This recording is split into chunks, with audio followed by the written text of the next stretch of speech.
This is the audio version of my summary of Eat That Frog by Brian Tracy, which is by far the best book and the most comprehensive book on overcoming procrastination and getting shit done that I've read. So, without further ado, let's get into it, and I'll try to be as brief as possible. You must simply stop doing many things and spend more time on what really matters. In all things, asking people who have done what you want to do and learning everything you can about their techniques is a great idea. Successful people use their time far, far better than unsuccessful people. The ability to concentrate single-mindedly on your most important task and do it well is the key to success. And a little tangent, this is exactly what Cal Newport says in Deep Work, and also this is something that's becoming more scarce, especially with the rise of the internet and all of these, distractions just everywhere. So, and at the same time that distraction is increasing and people are having a harder time than ever to actually concentrate and focus, it's the essential skill for the modern economy, because we live in an information economy, and a lot of the simple jobs are all going to be taken by robots in the future. So this is something that you have to learn. It's not optional. You need to learn how to concentrate, how to focus, how to pick your most important tasks, your one thing that Gary Keller would talk about, and then you do the most important thing. But I'm getting ahead of myself. That's further in the review. Okay. The key to success is action. Eat that frog. There has never been a time in history with more options and opportunities than right now. If anything, there are too many options. You can easily forget what is important. So you must set clear priorities and get the important things done quickly. So, start your day with the most important, hardest, ugliest task first. Do not start with the easy stuff. Don't think about it. Just get started as soon as you wake up. Activity is not accomplishment. You must develop the best habits, like starting and completing tasks quickly. When you complete tasks, you feel like a winner. The next task is easier because of endorphins and dopamine. You have what's called momentum. Develop the habit of task completion. Have determination and discipline. Think continually of the rewards of being action-oriented, and think of the horrible consequences. Now, this is advice you don't usually hear, but think of the horrible consequences of if you don't do what you should do, because people are definitely motivated by that as well as the good. So think of both, and then you have that double benefit. So there you go. And you visualize yourself as the winner, and then you do it. Okay, well that was the prelude. So chapter 1, setting the table. I think I'll just go through all of it, and then I'll probably give a summary at the end. You must have definiteness of purpose. Know exactly what you want clearly and have a burning desire to get it. And I'll re-emphasize clearly. Clearly. It's so important. Your goals have to be clear. You have to know exactly what you want. Otherwise, what do? You're wasting your time. Shit. So you have to have clarity. It's the number one thing so you write out your goals. You got your goals. Clarity's number one. Never, ever forget that. It's so important, because otherwise you're just going to end up wasting so much time, and you really don't want to do that. Do not be vague. Think on paper. Have clear written goals. So this is what you do. Number 1, decide exactly what you want, and you must understand what you need to get done to do this. 2, write it down. 3, set a deadline. 4, make a list of all things you need to do to get the thing done. 5, organize a list of tasks into a plan. Decide the most important things. Make a visual representation. 6. Take action on your plan immediately. 7. Do something daily to reach this goal. So if you're, doing some kind of self-improvement thing, you read X number of pages. You work out daily. You keep moving. You must maintain your momentum. In The One Thing by Gary Keller, he said, never break the chain. This is the exact same thing. Never break the chain. You must maintain your momentum, because momentum is a fantastic neurophysiological, neurochemical, dopaminergic fucking force that pushes you forward, and it keeps you going, and it's amazing. So you really don't want to give it up, because it makes things easy. And that cannot be understated, just how amazing that is, that once you have momentum, it doesn't go away if you keep adding into the momentum bank, into the fuel tank of momentum. You just got to do more things, and then you keep going. So don't break the chain. Do it every day. So stop reading this and make a list of 10 things you want to get done in the next 5 years of your life. I'm serious. I mean, if you can listen to the rest of this, I know many of you will, but I would advise you pause this and you really think about the 10 most important things that you want to get done in your life in the next 5 years. So maybe you're back, maybe you didn't do that, whatever, it's fine. Select the one goal from that list, and then do steps 1 through 7 above to make a plan to get that one most important thing, and act immediately. Chapter 2, plan every day in advance. Action without planning is a bad idea. You must have a solid plan. Seek to get the most return on involvement for your time. An hour of planning will save a minimum of 2 hours later. Make a list of tasks for the next day before you sleep. Have a list for the week, for the month, for the year, whatever you need. Make a master list of everything you want to do at some point in your life.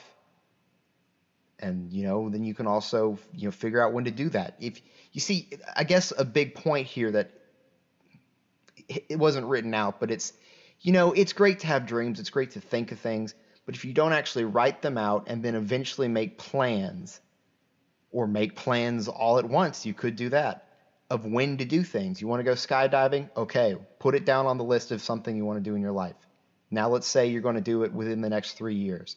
That's specific enough, I think, for something that unimportant, because that's relatively unimportant. But there you go.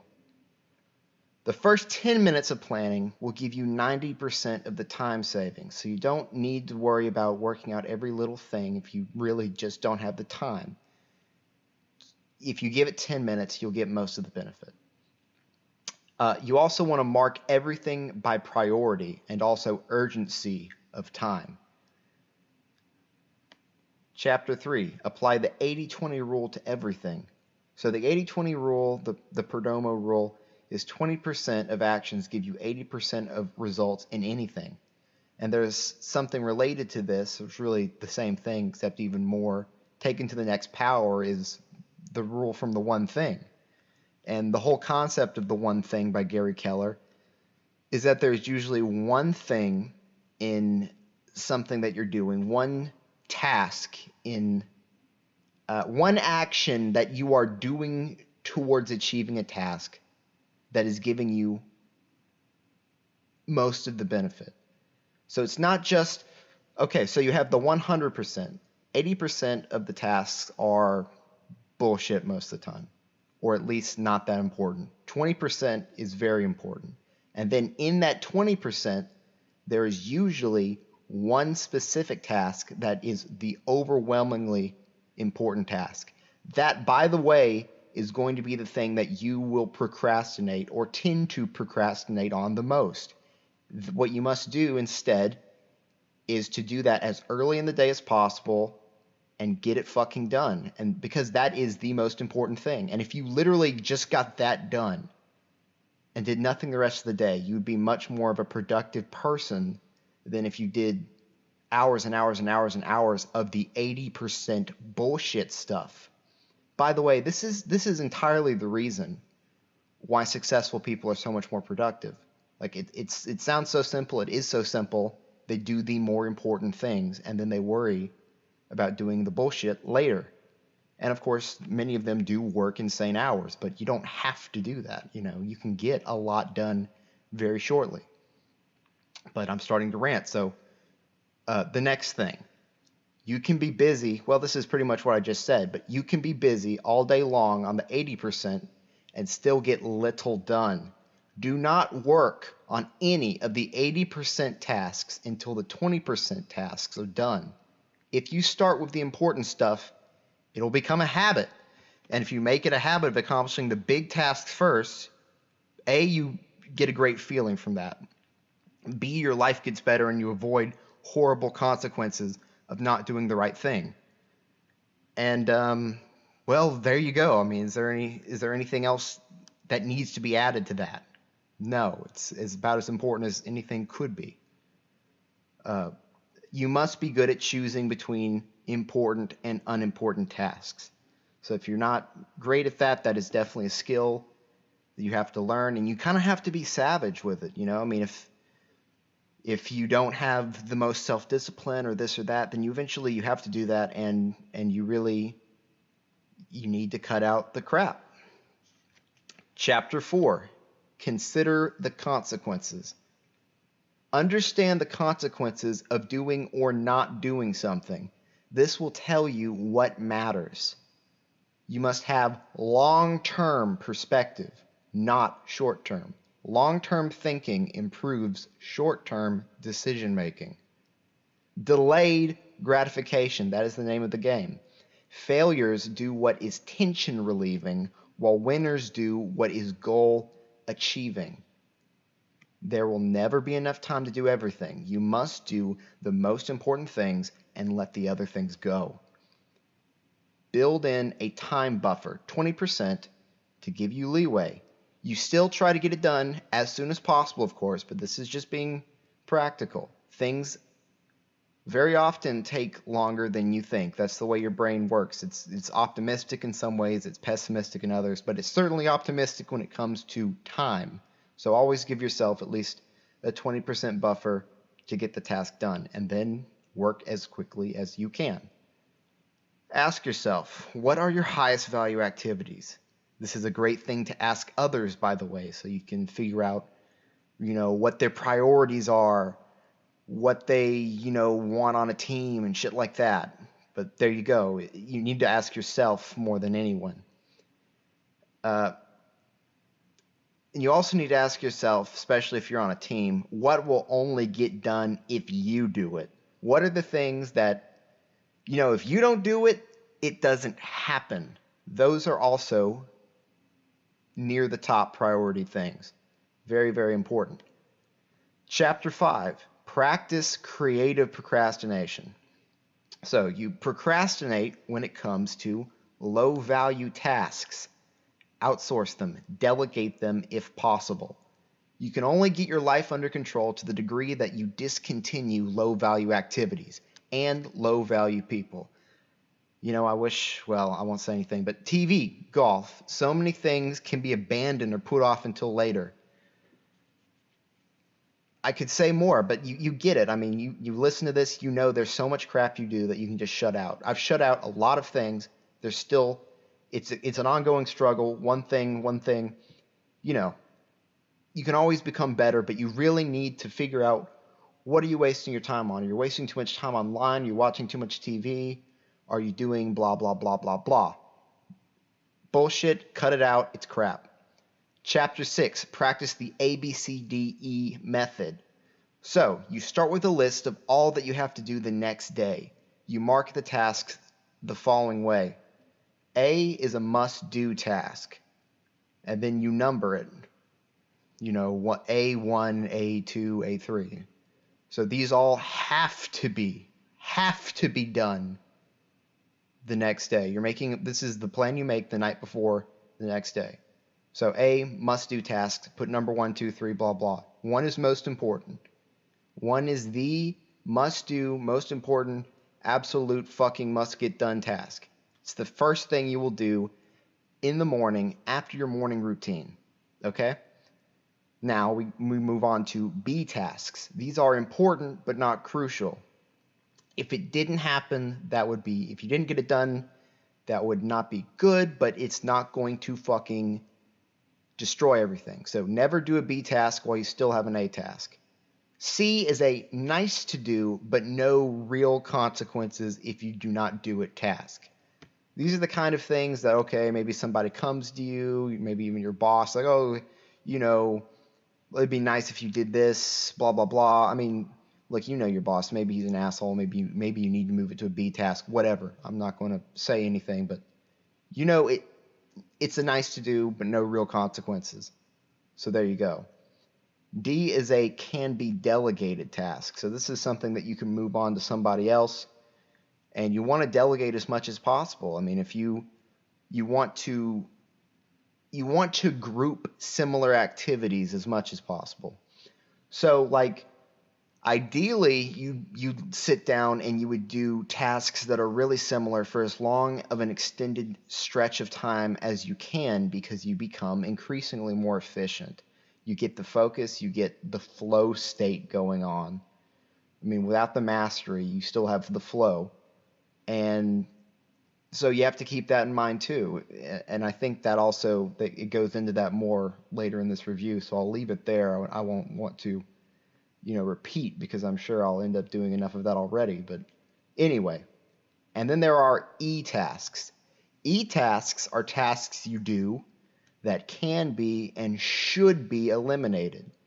So you definitely, I think personally, you really want to take the most note of A and E tasks and then B tasks, because it's just as important to eliminate shit tasks and time wasting, I think, as it is to actually get medium importance things done.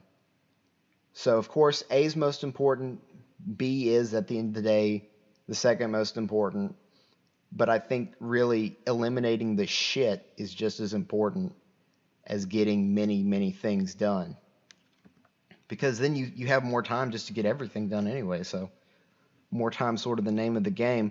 And here's something that I don't think is actually mentioned in this review, so it's an aside.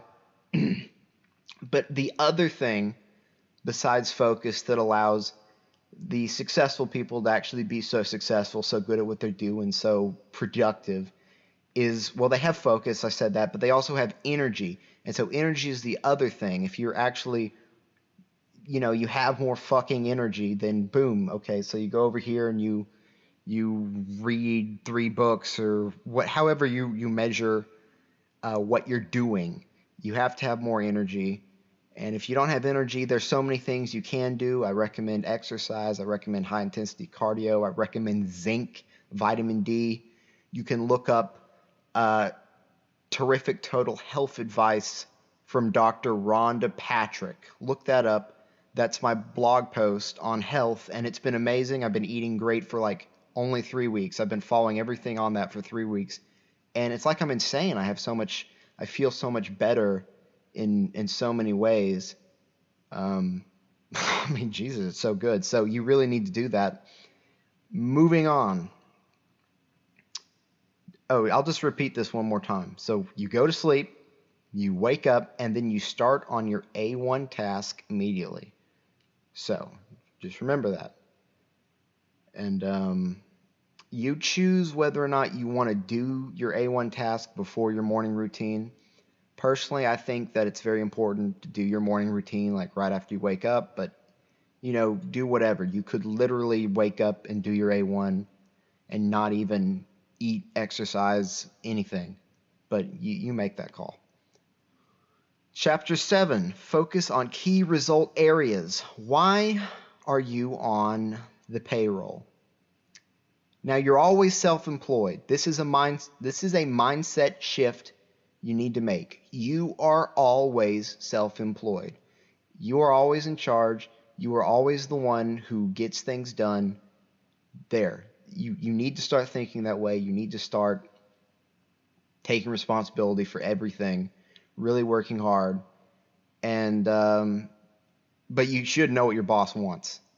So know your key result areas and work on those for the first tasks. For example, if you're a salesman, what is your number one thing? Your number one thing is to sell. Salesmen sell. So you must, that's so simple, but there you go. You need to really just narrow it down. What is the most important thing for me to be doing right now? Do that. And you should also talk to your boss and anybody else you need to. Make sure everyone agrees on what your key result areas are. So after that, you grade yourself, where you are strong, where you are weak. The weakest key areas set the bar for your entire performance at work. So if you're weak in a key area, you must improve this weakness. You must improve it. So like if you're bad at people skills and you're a salesman, I mean, that's like, duh, but there you go. Like until you improve that, you will not become a great salesman. That is a bottleneck. That is a limiting factor that must be improved, and put as many resources as possible into improving that as you can. So make a plan to get better at that, to get better at any of these important skills you need to learn, and implement your plan. You may only be one skill away from a breakthrough. Think right now, what one skill would have the greatest positive impact on your career? Personally, I think definitely people skills, but maybe that's a little too specific because there's so many sub skills in that. See, there's people skills, there's persuasion, there's psychology, which it's kind of persuasion, but there's also like deep diving, getting along with people, which isn't the same thing as persuasion. And then there's deep level understanding of people, and you can be good at any of these one things and be shit at the other. It's good to think of it as one skill, but that is huge. It's a massive amount of information, like psychology literature, like how people learn, deliberate practice. Like you need to learn all of it. You can become good with people, and I mean, some people naturally good with people, but even if you're not a salesman, you are a salesman. Even if you're not self-employed, you are self-employed. These are the mindset shifts you have to make if you really want to, go out there and kill it. So I say the one great skill is people, but you make that choice. Definitely think on it, and think on it a pretty good time of what is the one skill right now that you really need to work on, and then get to that. Chapter 8, the law of three. The top 3 tasks you do for your job have 90% of the value. If you need to get your boss's help to delegate the less important tasks, ask him. Say that you think you can do twice as much, and that if you manage to do twice as much, you would like to be paid twice as much. So, if you are a boss, you also need to realize what your employees' top 3 jobs are. So if you have an employee that specializes in one thing, then you want to delegate the other times the other employees might do that to that one person. So delegate the minor jobs to others dedicated, to that task. You want to free up people. I mean, you don't want people like, this is sort of would be like the most extreme example would be like an assembly line where a worker does the same thing, like putting one little pin into some kind of cheap, crappy fucking piece of shit, like puts that same pin in every like 10,000 times a day, right? I mean, he gets pretty good at that, but we're not taking it that far. But you want to eliminate all the complexity, all the bullshit things, and just have your people specialized in the thing they're doing, or not necessarily specialized, because you do want them to have skills. You do want them. Okay, I'm kind of digressing, but you get the point. Get the crap out of their way, and if you have to, I would recommend, you're a boss and you're listening to this, which whatever, I'd recommend having dedicated like shit people that just their job is just to do the shit tasks, or a specific shit task. Yeah, so there you go. The big 3 areas of life and I don't know if this is from the book or if this is me. Uh, Number one, family/relationship goals. That's the most important. Relationships are 70% of happiness. They are more than that when it comes to meaning. And, you definitely realize that when you go to a funeral or something, and most people just kind of lose touch with it because everybody's in that, they're in the dopamine mode of, oh, I gotta go, I gotta work, I gotta do this or that, and that's fine. But family relationship goals are the most important thing. Number two, career goals. So, think of that, think of what you want. That's fine. Number three, health and fitness goals. Now, personally, I think health and fitness is above career goals, but you can arrange that however you want. They definitely are synergistic. The healthier and fit and more fit you are, and especially when it comes to the more cardiovascularly fit, the more energetic you are, the better you are with career. So you definitely need to get enough sleep, need to be healthy. This whole shit of like, oh, I don't sleep, I'm a trooper, I'm a badass. That's bullshit, motherfucker. So if you think that, oh, it's sacrifice health for career, yeah, you can do that, but you're a dumb motherfucker. So don't do that shit because you know what? You're just playing badass. You're not a badass. You're a fucking piece of shit. It is quality time of work, not quantity time. Oh wait, no, that's not it. It is quality of time at work and quantity of time at home. With your kids, with your wife, with whatever you're doing. It's definitely more about quality. Oh wait, no, it's quality at work, quantity at home. Well, yeah, I guess I agree with that because I know some people who, yeah, they, even if they do interesting things with their families, they don't see their families enough, and that leads to a disconnect. You really do just have to spend enough time with your family. And to be honest, there are some people in my family who are kind of pieces of crap, but just because I've spent enough time with them, I really enjoy. I'm not talking about my immediate family, by the way. I like all the people in my immediate family. Now I'm getting off topic. So you want to shoot for quality at home too, but if you aren't there, then your kids are fucked. That's it. Like, okay, so baseline, you need to spend enough time at home. After that, you can worry about quality, but if you're not like, if you're not even eating dinner with your kids, I mean, like, why'd you even have kids? Why are you even working? What are your fucking priorities, you dumb motherfucker? So work hard. Shit, my screen went out. I sound I sound angry. This is what happens when you take zinc, by the way. It's amazing. Like you get so aggressive. Yeah, I should go to a bar right now and start approaching women, but work hard and fast at work so you have time for your family, which is more important. More important, more important, more important, more important. I don't know why so many people forget that, but fucking shit it is.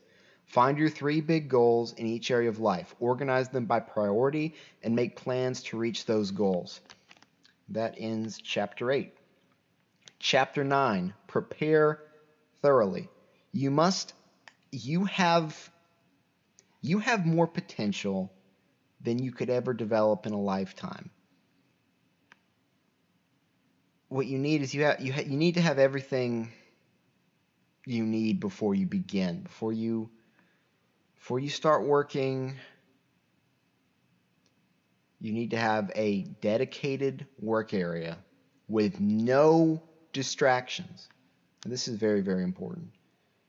If you work on a computer, you need to kill your time wasting. You need to get some serious blockers.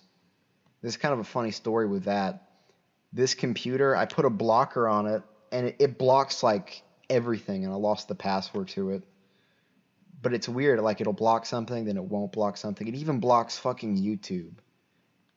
But it's sporadic, like 1 hour it'll block it, 1 hour it won't. So what I have to do is I have to like turn on the Wi-Fi, turn it off until it, oh god, it wastes so much time. And I can't uninstall it. Okay, I'm just bitching, but I need to get off my chest because that pisses me off so much. Okay, but if you're on a computer, get a blocker that's not a fucking piece of crap and don't lose the password to it, and then you can block the crap and not waste your time. But I'll go back to the first thing, which is to have a dedicated work area with no distractions. So, imagine like your bedroom.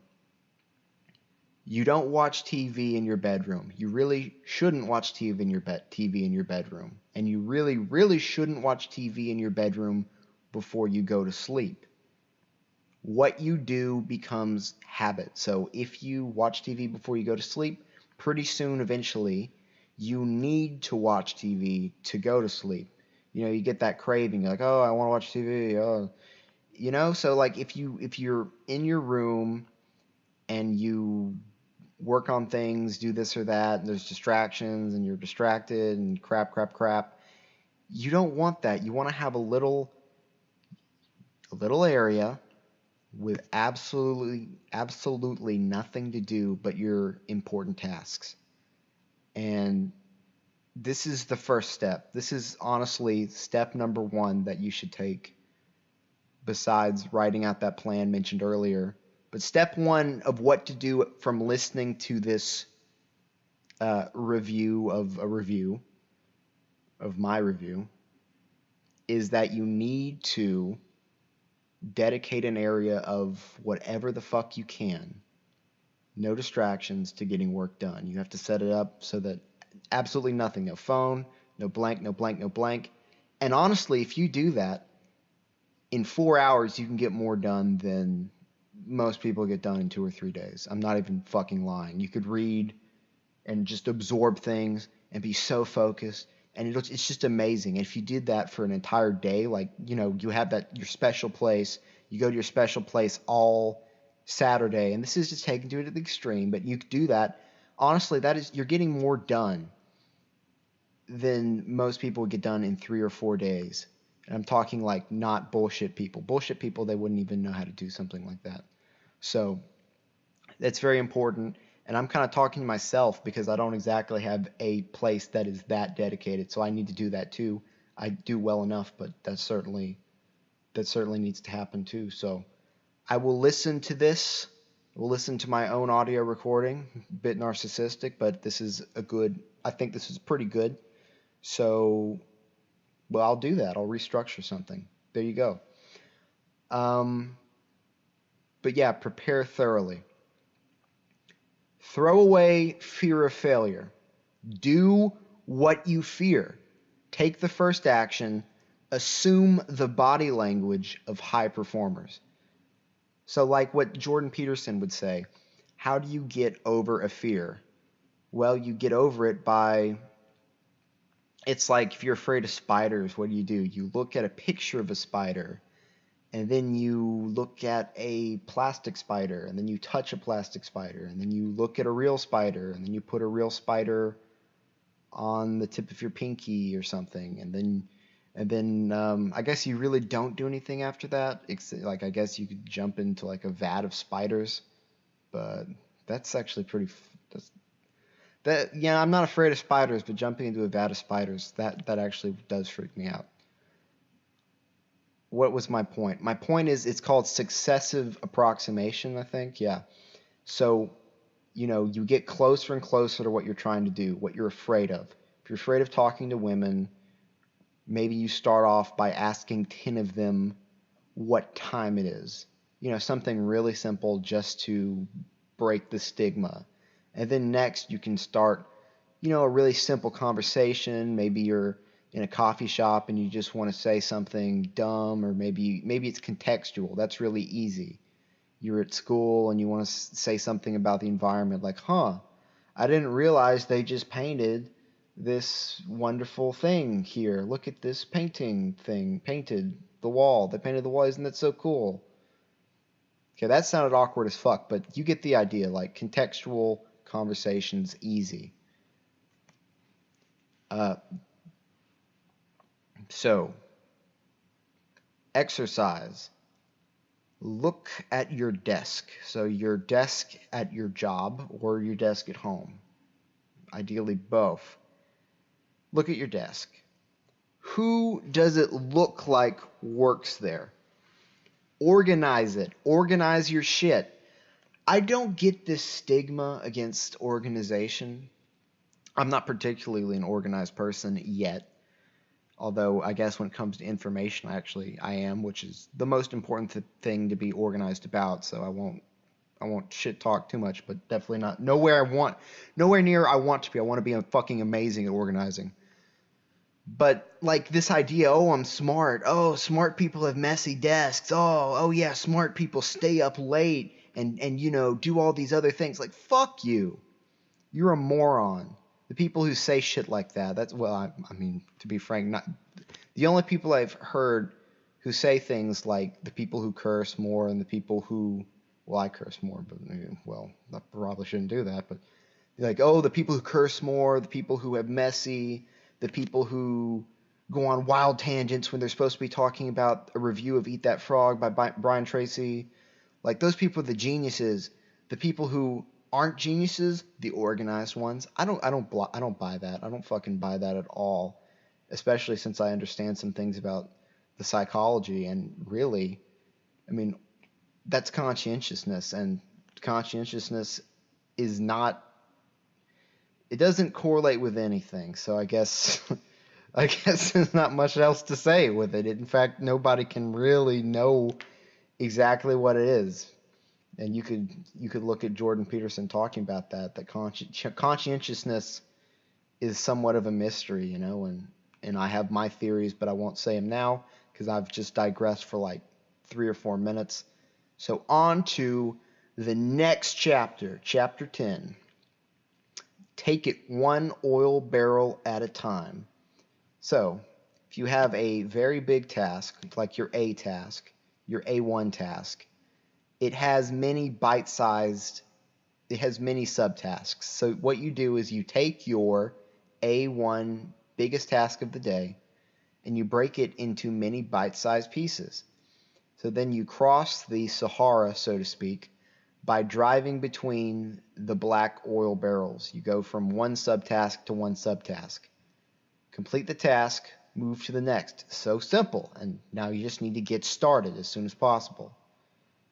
Why does this work? This works because every time we win, we get that dopamine, we get that, endorphins.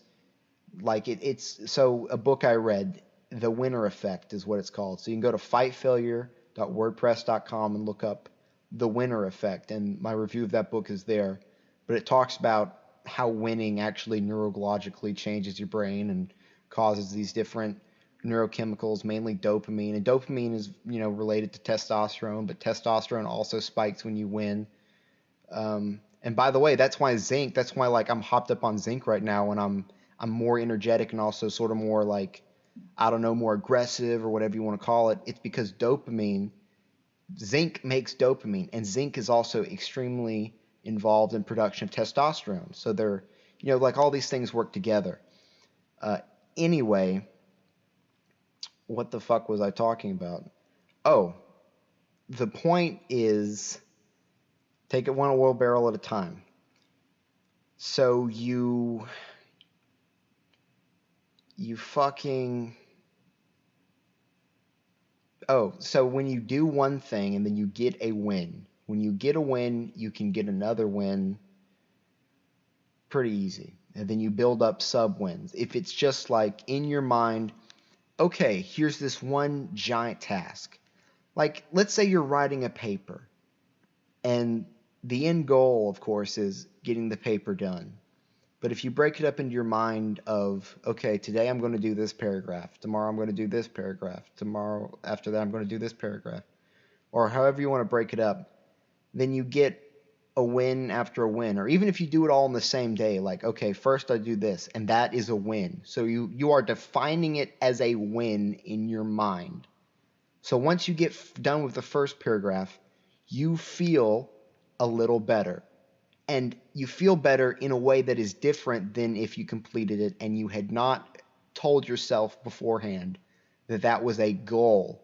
When you set a goal and hold it in your mind, your subconscious mind is very, very good at integrating goals quicker than almost anything else. Like, it takes your subconscious a long time to pick up on some things. But as soon as you have a goal in your mind and make it definite, And especially if you have real commitment and you say, I'm not going to fucking, give up on this at all, then, and there are sub personalities, like you have different parts of you. You have a malevolent part, look, I could go off on that for a long time, but there are sub personalities in you that want different things than what the highest you wants. And you kind of have to ignore those voices. I mean, that's just how people are. And those are so many things. Those are hormones. Those are specific brain areas. Like maybe like an area of your brain is just wanting food, and that's mediated by hormones, of course. But that is a literal little voice in your head.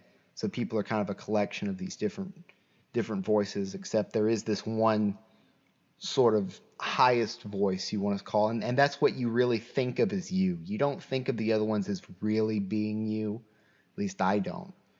But anyway, the point fucking is to break the task into subtasks. It'll make you feel better.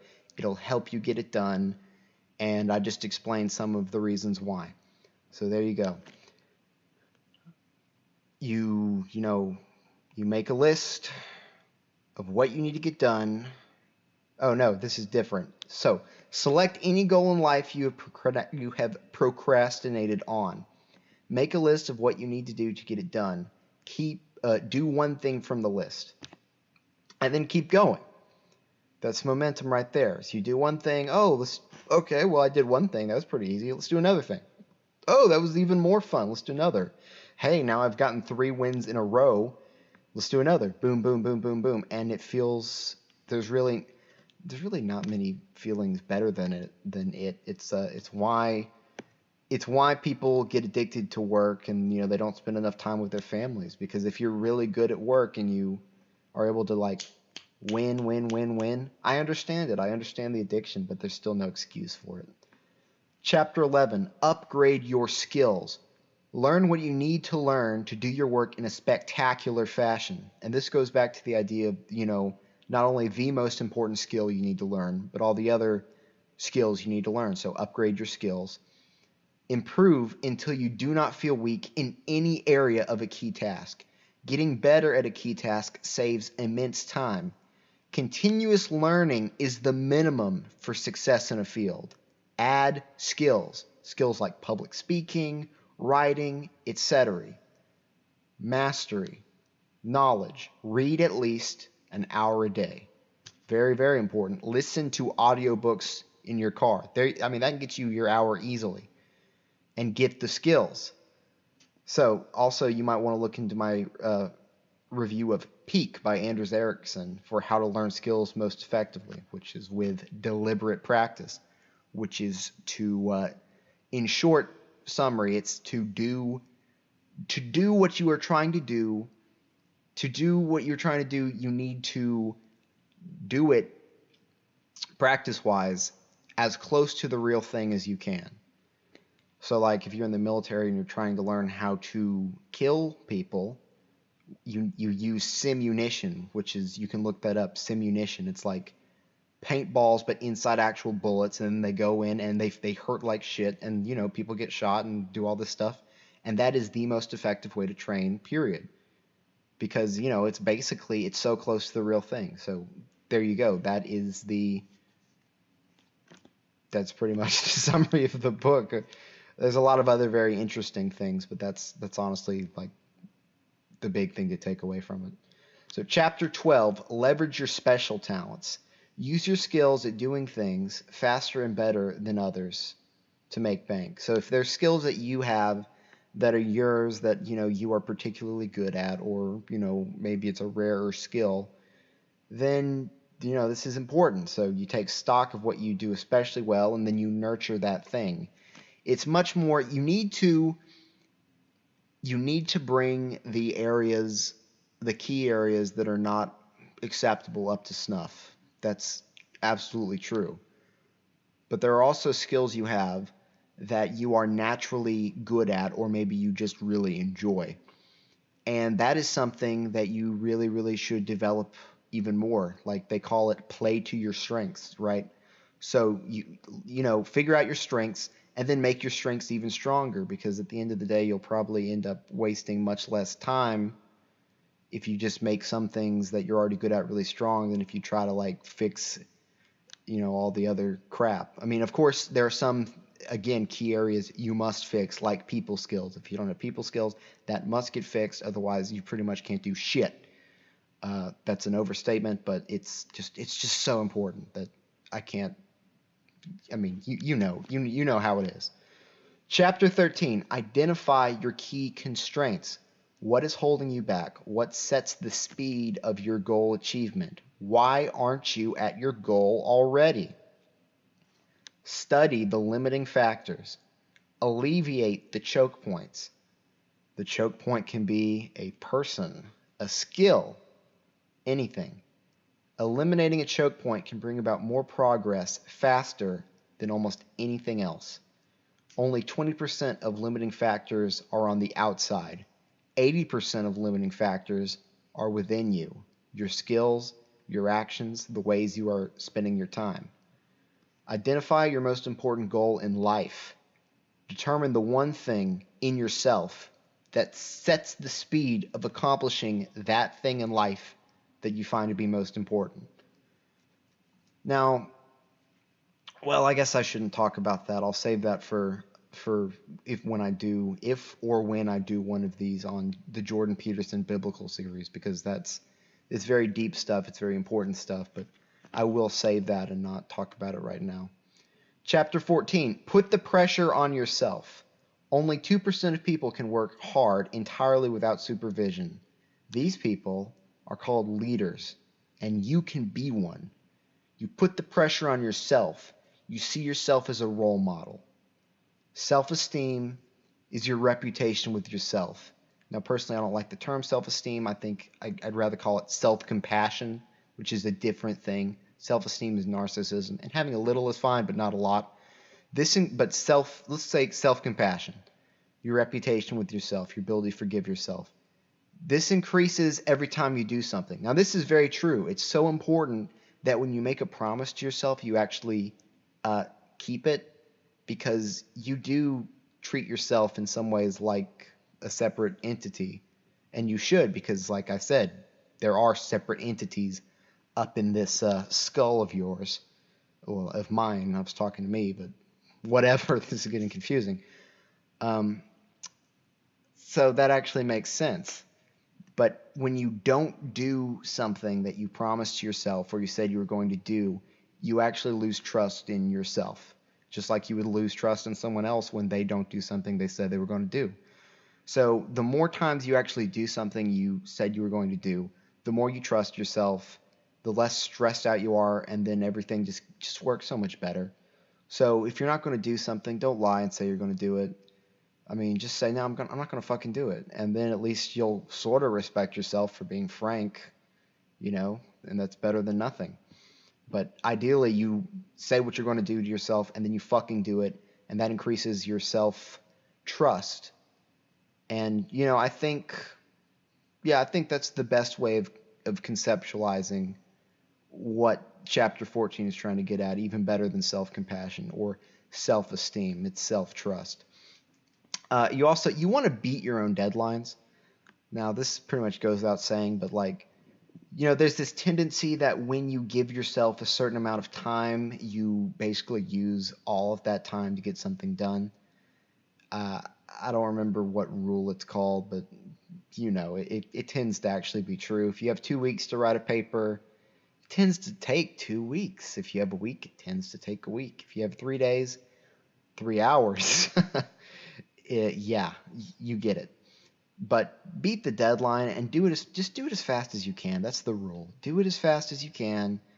And, you worry about the deadlines in terms of orienting yourself with the tasks you have.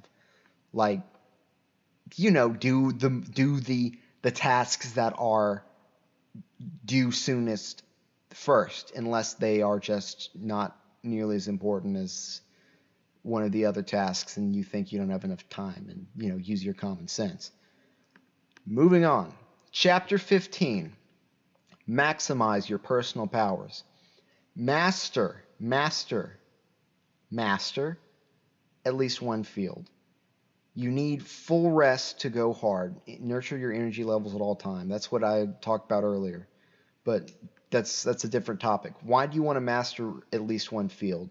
You want to master one field so you really understand like what it's like in terms of being at the top of something. And I'm not a master at anything, so I don't really get this yet, but I can understand that it's very important to get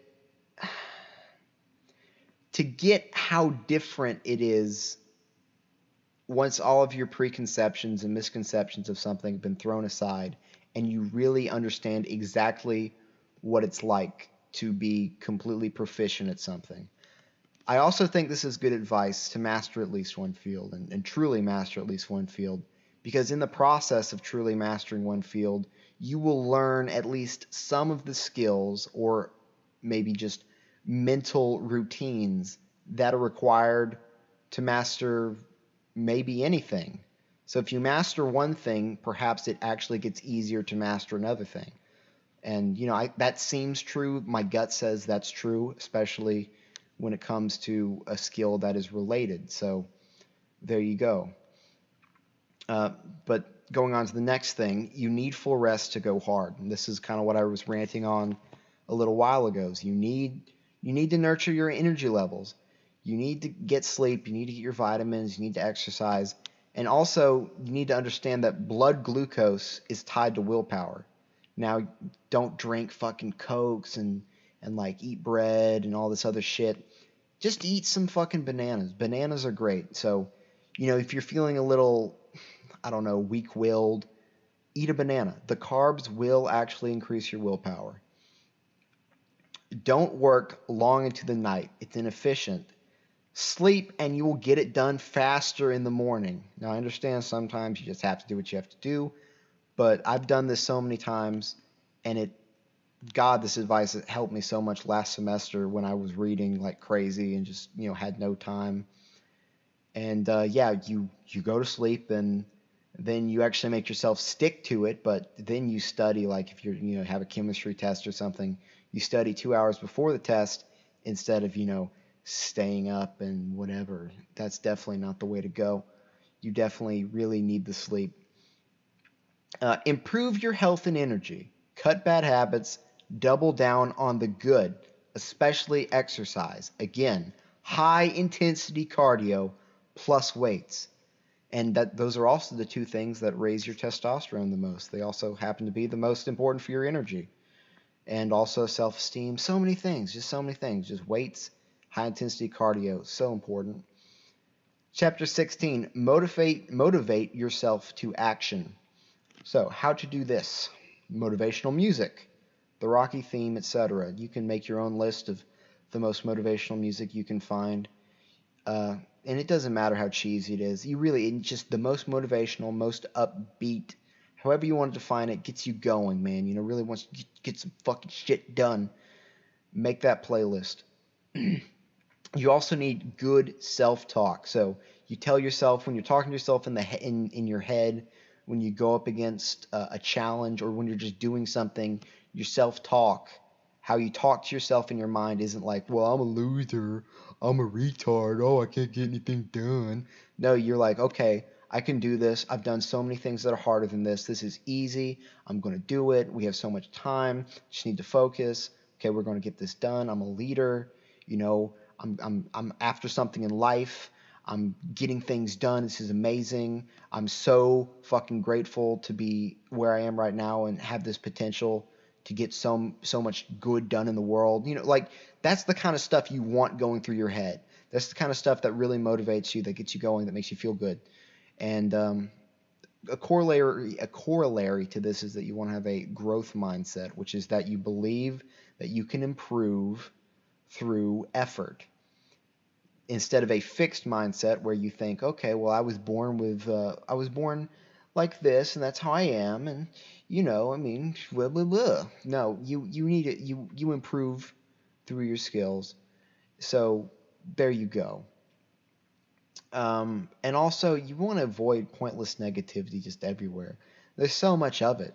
Negative music, negative art, negative crap, and it just doesn't really help. Now, you can't run from problems, and there are plenty of problems. They have to be fully dealt with, fully articulated, and have plans to actually completely deal with them. But another piece of advice with that is, even, there's a big problem people make even with dealing with, really big things, is they don't they don't focus on the solution. They just really bitch. But this all goes back to the idea of internal locus of control instead of external locus.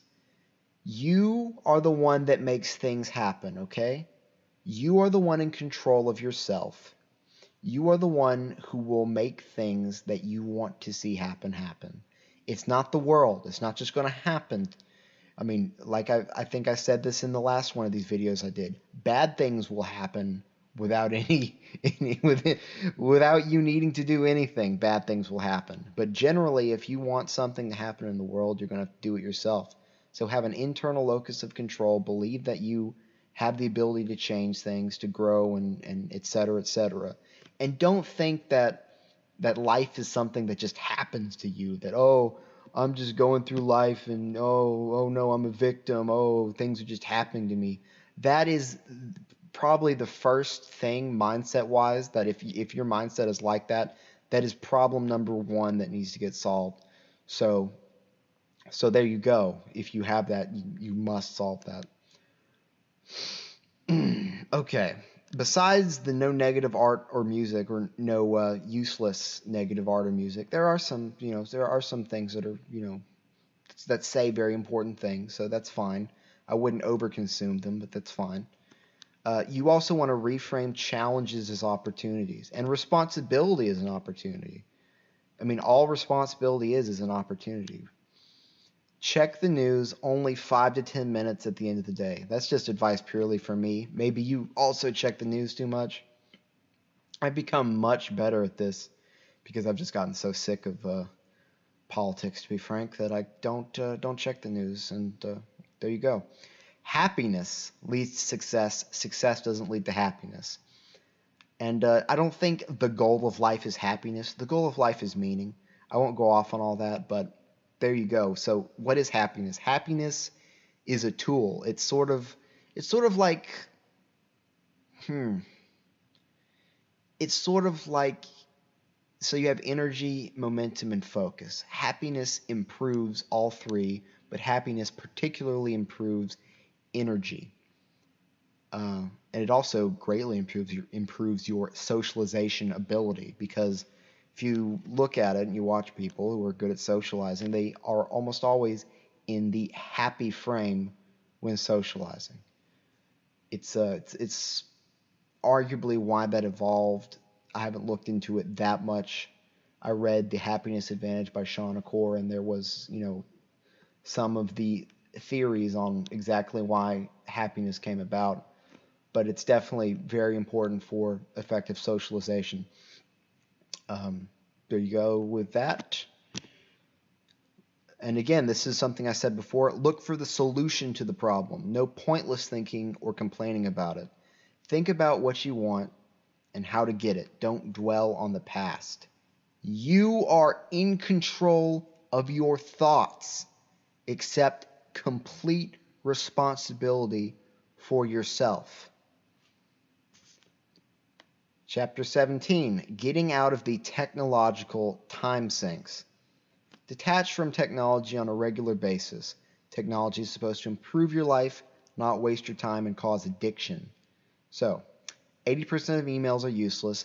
Delete them. Delete all old and useless emails. Transfer essential emails to a dedicated folder. Check your emails 3 times a day, morning, noon, and afternoon, and no more. Don't waste your time on social media. Delete all the accounts you can, the social media accounts. Leave the television, computer, phone off until you actually need them. No broadcast news, no TV, especially none of these things in your dedicated work area. No distractions in that area, remember. Only watch things worth the time, which would be really good movies, etc., things that speak to the beauty and the meaning and the truth of life. Make a plan right now to stop wasting time with technology. Chapter 18, Slice and Dice. This is pretty much the same as the oil barrel one, but it's just one slice at a time. You break something down into subtasks. Well, I'm not even going to keep reading because it's the same thing. Chapter 19, create long chunks of time. Now this is also very important. So, when you focus on few targets or even just one target for very long periods of time, it leads to the greatest efficiency because you do not have to do what is known as task retooling. You see, when you switch tasks, it ends up eating time, even if it's just the mental time of your brain getting accustomed to doing another task. This is also, by the way, why there is no such thing as multitasking and why multitasking is a very quick way to get less done. With a few exceptions, especially if you're like in something with real estate, and you're on the phone all fucking day. It's a little different, but in general, multitasking is crap. Give your most important tasks as large a block of time as possible, as early in the day as possible. Make every minute count, and I mean this is a simple one, but do work on flights. Like, if you're on the plane, it's sort of like the audiobooks in the car thing. There's all this time that sort of gets wasted by a lot of people. If you're on a flight, I mean, you could listen to an audiobook on a flight. That's what I do. It's like I can't really read on flights. It kind of fucks with me. But you could, also do work. Chapter 20, develop a sense of urgency, like sort of like the one I've got right now, which is, hey, you need to get this done so I can fucking go to bed because it's like, an insane time. So I have a sense of urgency. You need a sense of urgency for your important goals, for your mission in life. So get started now. Get into flow. Have a bias for action. What can you do right now? It takes far less energy to keep momentum going once it starts. So get started and then keep it going. Don't break the chain and just keep it going, keep it going. Keep it going. Don't waste your time on the less valuable tasks. Blah, blah, blah. You know it all at this point. We're almost done. You will be one of the most valuable and respected people in your area if you keep momentum going. And that's the truth. I mean, what is a successful person? A successful person is someone that orients themselves towards the important things, cutting out the crap, and they keep their momentum fucking going as long as possible. That's really it. I mean, everything else is sort of window dressing, and then we talk about the corollary skills like people skills and blah blah blah. But I mean, that's it. Chapter 21. Single handle every task. Your ability to pick the most important task and attack it with total focus until it is completed is what it's all about. No stopping. Once you start a task, complete it. So, when you stop, this can increase the time it takes by 50 to 500% or really even more. So, you need to keep your inertia, energy, motivation. Inertia is it's just another word for momentum. So, I mean, momentum, like, you can also think of momentum like that. It's sort of like it's everywhere, right? So even in the small things, if you're working on just a little task that'll take you, an hour, I guess that's a medium task, but however you want to classify it, there's momentum built into that too. You get you stop, then you have to sort of get a little bit of the momentum back depending on how long a break you take. But once you've decided your most important task, everything else is a relative waste of time. And never forget this, you must get done with your most important task before worrying about the other things, because everything else is a relative waste of time. So, self-discipline, making yourself do what you should do no matter what. And this is the test of your character, this is the test of your willpower and resolve. And, you become the master of your own destiny. Do I have any advice on self-discipline? Honestly, not really. This is one of those things that it is what you think it is. You just fucking make yourself do it. And eventually it becomes easy. But you just, there's nothing else to say about self-discipline but discipline yourself. And well, there is one tip that I have. I'm sure I'll have more later because that's the way my brain works. It'll be thinking about this while I sleep. But the one thing I'd say is that it's very important not to eat sugar. And that makes you like, oh, what, sugar? Not only is it pretty much the most unhealthy thing for you to eat, but sugar actually changes the epigenetic expression of I believe the D3 dopamine receptors in your brain. It switches it from D2 to D3. Now, it could be the other way around, but all I know is that the dopamine receptors it switches your prefrontal cortex to, those dopamine receptors are associated with impulsivity and also just when you consume sugar, immediately when you consume sugar, it actually increases cravings for other things. You've probably noticed this, but it's sort of like an anti-inhibitant when it comes to cravings and bad things. Sugar actually kills willpower. Besides, well, you don't notice this though, because when you consume sugar, it raises your blood glucose, and so you have more willpower from the blood glucose, but you have less self-restraint. And there is a difference between willpower and self-restraint, although you can end up using the same word many, many times, of course, because they are very close. But that would be my thing for self-discipline is to not eat sugar. And in the 3 weeks I haven't eaten sugar, that's right, I haven't eaten. Now, I mean, I'll be practical. I've eaten bananas. I've eaten dark chocolate. I've eaten a couple strawberries. That's it. Those are the strawberries are the sweetest things I've eaten in 3 weeks. I'm being dead serious, and I could not recommend it enough. If there's one single thing you do to your diet, it needs to be cutting out sugar because that shit's just, it's fucking crap. It also, I mean, just so much stuff. Read the Total Health Review, the Rhonda Patrick on fightfailure.wordpress.com. It goes into it, and I'm way off topic, but that's so important for you. Okay, so what is it all about? It's all about taking action. There's nothing else. What is the most important thing you can do right now? Now do it. If you feel boredom, if you feel enu, if you feel misdirected, the first thing you need to do is you need to come up with a plan.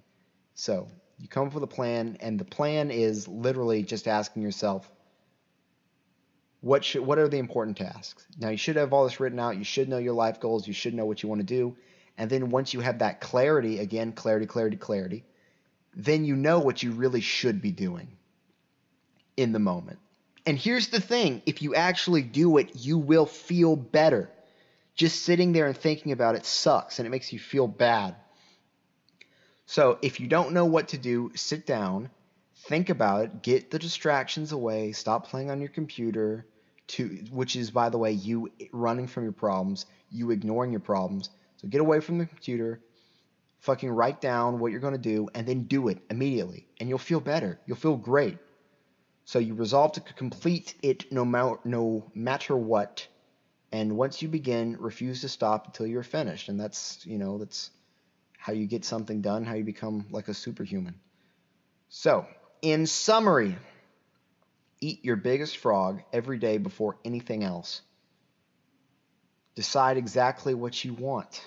Plan every day the night before and think on paper. Concentrate on the 20% of the 80-20. Focus first on the things that will have bad consequences if not done. Follow the ABCDE method and rank tasks. A for essential, B for important, C for nice to do, D for delegate, and E for eliminate. Focus on key result areas. Prepare thoroughly before beginning. Upgrade your skills. Leverage your special talents. Identify your bottlenecks and eliminate them. Take it one step at a time. Put pressure on yourself. Maximize your energy and do your most important tasks when you are at your best. So you need enough sleep, you need enough, good nutrition, you need the carbs, you need all these other things, you need the good mindset. Improve your mental, physical, and informational environment to support positivity and action. Procrastinate on the low-value things. Do the most important task first. If there is any thing you take from this, it is to do the most important, most difficult task first. Create large chunks of time to work for extended periods. Develop a sense of urgency. Set clear priorities and start immediately. And with that, that concludes my audio version of the review of Eat That Frog by Brian Tracy. It's a great book. It's the best book on getting things done I have thus read. I have one more book. I've looked through it. One more book on this kind of stuff that I'm going to read. And it's got most of the same stuff, but it does have some interesting things for scheduling. And if there was anything I have to say about Eat That Frog that would be negative, which, it's a fantastic book, but if anything, it's that I don't understand exactly how to use a schedule, and I would definitely want to learn that. Hopefully this next book I'm reading does that. But anyway, I won't waste any more of your time. Hopefully this was really helpful for you. So, read this, make your plan, get started immediately. And I'll talk to you guys later. Have fun.